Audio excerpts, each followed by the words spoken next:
Hi, welcome to my video. In this video I hope to finish a project with this very inexpensive refurbished HP PC that I purchased from NewEgg. I did a couple of episodes on this already, but in this one I have some parts that I'm going to add into it. I think I mentioned I was trying to get some memory, and I did. I got some memory from Crucial, another 8 gigabytes, which means that with the existing 4, which it should support it according to what I read when I went through the manual, the maintenance manual, since it has 4 memory slots, I'll leave the existing 4 gig in there, and then I'll add these 8 and it'll become 12, which is a pretty decent sized memory. In addition to that, I'm going to put in this 480 gigabytes SSD, and then I'm going to clone over the existing drive-in that I loaded Windows 10 on in a previous episode, and hopefully it works just fine. But in addition to that, I decided to go all out. Since this thing only has USB 2.0, I bought a dual port 3.0 card that goes into a ×1 PCI Express slot, and there was one of those slots in here as I recall, and I went and double checked the maintenance manual, and it's there as well. Now let's open this guy up and make sure I can get this stuff in here. As you may recall, I had added a 250 gigabyte hard drive to this, a 3.5 inch. It had a 330 gigabyte hard drive in it, a laptop hard drive. So what we'll do is I will pull that laptop hard drive out and I will put the SSD drive in. But first, let me go ahead and add the new memory. So the existing memory is here in these 2 black slots, and I'll be adding the new memory to the 2 white slots right next to it. It should be as simple as that, and then hopefully the PC will actually see that memory and use it appropriately. Let me take the new memory. So here you go, right here. Here's the new memory that I'll be putting in. And let me just sort of move this stuff over just slightly. I'll get the far one first. There's the slot, the notch that goes into there. Make sure that the slot is open. Both sides open up on this memory slots. These are DDR3. These are not DDR4, like we've seen in more modern computers. Let's push this in, and it clicked in place. And here's the second one, and I'll do the same thing. Open up the 2 slots, and then I'll push this memory in. Oh, just to let you know, full disclosure, in anticipation of putting in PCIe card to give us the extra 2 USB 3.0 outputs, I spliced into the existing harness. It did not have a connection for a Molex, which is what you're going to need to supply that card on the outside. You'll see when I put it in. That's really only needed if you're going to drive, more than about a ½ amp worth of current through the USB 3.0, which I may do. Rather than try to buy a cable, which I did look and they don't sell those, I guess I could have gotten an adapter. It would not be as capable for the current. This way I've spliced it, I soldered it, and I think it's going to be very secure and provide full current capability that way. Now, this is the hard disk that's right down over here. That's the one that came with it, the 330. This is the one I'm going to pull out and replace with the SSD. So it looks like it's a removable drive bay. Let me disconnect the cables first. Like that. And then it looks like if I pull this up, I'll push it down, then the whole thing shifts over one and pulls right out. So now I'm going to put the solid state drive in this little case. Looks like there's 4 screws that have to be removed, and then I can put it in there. Do that right here on the side. So I can use either a hex nut driver, or let's go with an Allen wrench type of screw, or a flat blade. Either one would work on this. So I got myself a flat blade screwdriver, and I'm going to take these out. I will have to double check to make sure that those screws are the same as the SSD requires. And it should just fall right out. There we go. So I'll put this aside for now. The SSD out. Standard Micro Center ones. They sell them fairly cheap, but they work well. Not super high speed, but good enough. So let's make sure that these screws will work on this. And it looks like they work fine. So I put this underneath here. I'm glad they had this converter because it works out extremely well for the SSD.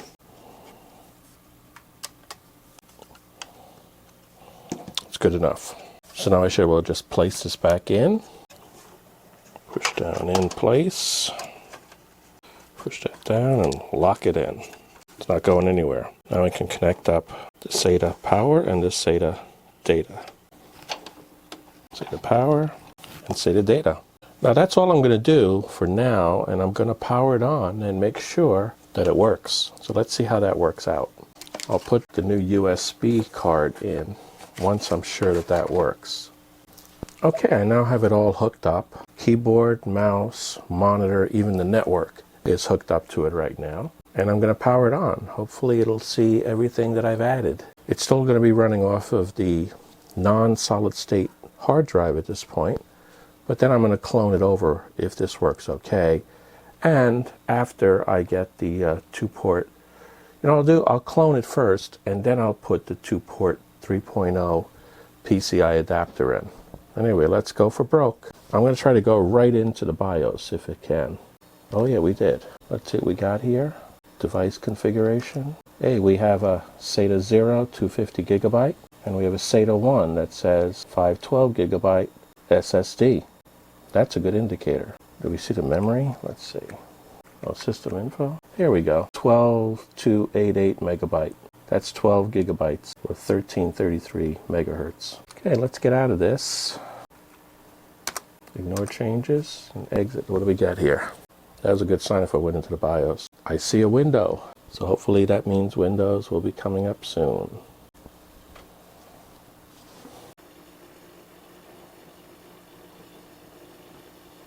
Beautiful. See if it'll let me log in. Password in.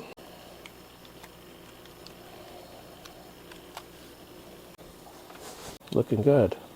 It's really crunching. Let me go ahead and take a look at the task manager. What's going on here? So it looks like the thing caught a bunch of updates. I looked at the Windows update screen, and it's finishing up on some updates that it had. That probably accounts for a lot of the activity that's going on. Maybe I shouldn't have hooked up the network. And we have to wait a little bit longer. Well, now it looks like the disk has freed up its activity in the background here. It's no longer at 100%. It's actually running at 3%. Still busy. It's still doing an update there. But I guess those aren't as intensive. Or it's a non-intensive part. Maybe it'll start kicking in full gear again, we'll say. We'll let that run for a little bit longer. Got to have this finished before I can do the clone of the drive. That's for sure. Now it's rebooting. And obviously it's got to set up for these new Windows updates that it just spent the last 45 minutes installing on this thing.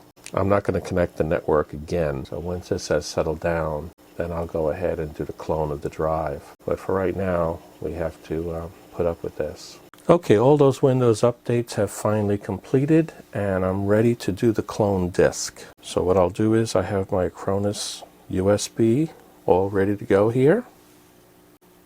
I will put it into this PC's USB drive, the first one on the front. This is the front of the PC. And then I will power on, and we'll see. Last time I did this, it automatically booted from the Acronis, so we'll see if that's the case. Let's see what it does. And it did. It automatically came up with Acronis. I'll hit number 1 to run Acronis True Image. As you can see, the drive is active. At this point, I want to go right into Tools and Utilities, and I want to do a clone disk. I want it to be automatic, let it handle all of the features that we want to do here. My source disk is going to be this disk 1, the 232.9. I'll do next. It's running some kind of test on that first disk to make sure that it's something it can deal with, I assume. Okay, now it wants a destination. The destination is going to be disk 2. Disk 3 is actually our USB disk. I don't want to touch that one. Hit next. It's checking that guy out. Make sure he's okay. It's going to go from this current unallocated of 476.9 to this. Let's say proceed. Copying the partitions first. Again, I could actually click on these guys here if I wanted to say restart the computer when the operation is completed, or shut down the computer when it's completed. I will leave those alone. In 7 minutes it should be done.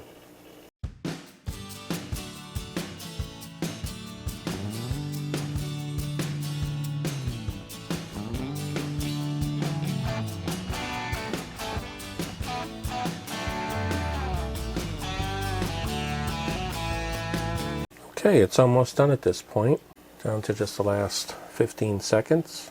And then we'll swap the hard drives and see. I'm just going to swatch it with the cables. It is done. It tells me I can reboot after I switch them around. So let me get out of this.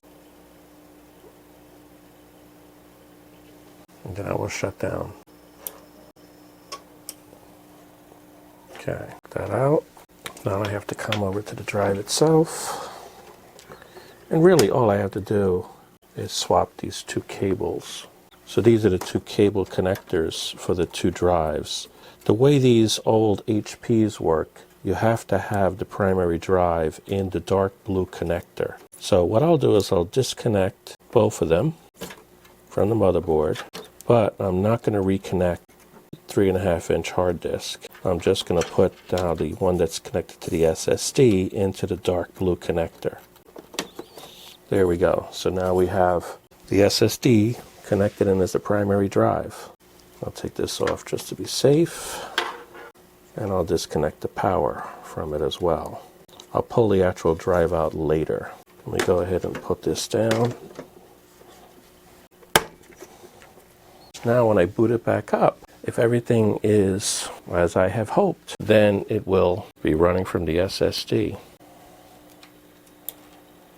There we go. Let's see what happens here. Oh, it's coming up.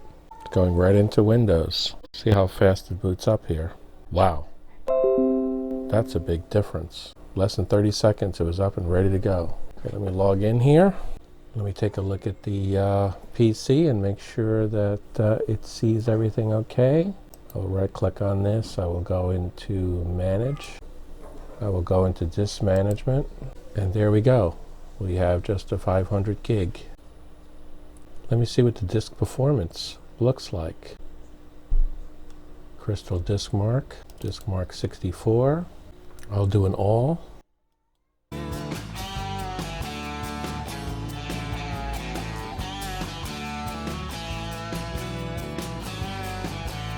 Wow, on some of the different testing, different size blocks and stuff, the write actually beats the read. That's hard to find normally, so this is very, very good. Let me see what we have running in terms of processes and such. Let's go into Task Manager. Let's go to Performance. What do we got running here? Well, we got the CPU very low. 1%, it's not using much. Well, I'm not doing anything with it right now. Memories, we got more memory than we need. Always can use more, but it's fine. And nothing else is really going on. The GPU is not being used at this point. So I think we have a very functional system now. I will highly recommend to people buy this refurbished PC if Newegg can offer it again anything close to the price I paid for it. So now let me see if I can let me check for updates before I go. See if there's any other Windows updates before I shut it down. I don't want to stop it in the middle of that process. Check for updates and see if there's any more. It's got a standard security update, the daily thing, and it's already done. So we're good to go. I can go ahead and shut this guy down. Then we can install the USB extension card and test that out next. Let me shut this down.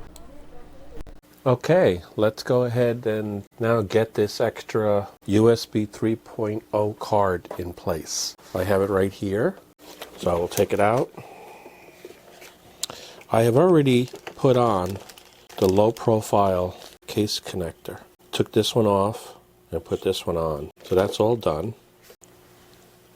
And what I want to do is I want to put it right in this slot here. Now, we see that there's a parallel cable already plugged into that slot. It's connected to the motherboard over here, but I've decided that that's not something that I really need right over here. So I'm going to disconnect that. I won't throw it away. If I ever decide to put it back, I'll still be able to, and I could use one of the other slots. But for now, there's no need to keep that in there. It just adds extra wiring, which could clog the airflow a little bit. So let me go ahead and open this up, and then this parallel port should come right out. And I will save this for future use. So it'll go right into this PCIe ×1 slot, right in here. Perfect fit. Get it in place. Have to make sure the connector goes on the right side over there. Okay, because there's no screw that holds it. And then I can go ahead and close this bracket that holds them down. And it's installed, at least hardware-wise. Except for one thing, I need to put this Molex. This is the one that I actually modified the case to do. So it's tapped into the other SATA power cables. Same wiring. And it'll go like this. Now, do I really need that? As I said before, probably not. But if I wanted to put something high-powered on it, this will allow the extra current draw to take place. So with that being the case now, let me go ahead and try to power it up and see if I need to install any special drivers, or if Windows 10 does what it normally does and it puts all the drivers that I need. So let's try that. Okay, let's see if I can get this thing to actually power up cleanly one more time. Powering up. I see the HP. Okay, good sign. And then we'll find out if we need to install any drivers to this or not. Log in. Let me just go ahead and plug something into the USB and see if it sees it. And I'll plug it into the newly attached ports and see what we get. Oh, I see a light, and I identified it. USB is now drive D. Beautiful, beautiful, beautiful. So let me go in here and pick this PC, and I've got a drive D. I put a 16 gigabyte. Okay, so it sees it. Just for the heck of it, I wonder what the hardware says about it. And it shows we have a USB 3.0 that's now installed. So it found everything related to it. So let me put something in one of the other ports so we can see if it recognizes two at the same time. It lit up as well to this PC, and I've got a USB D and a USB F. The 8 gig that I put a different size intentionally, is now F, and the 16 gig is D. Let me open this up, and there we go. That actually has the Windows 10 install on it. So it works good. Perfect. Well, I guess that really closes this down. Let me eject both of these. Make sure I get them both out safely. I'll eject that one, eject the other one, I'll eject that one. So now both of them are safe to remove. There's no more USBs showing here. So I can pull them both out, and we're ready to go. Okay, let me shut this thing down.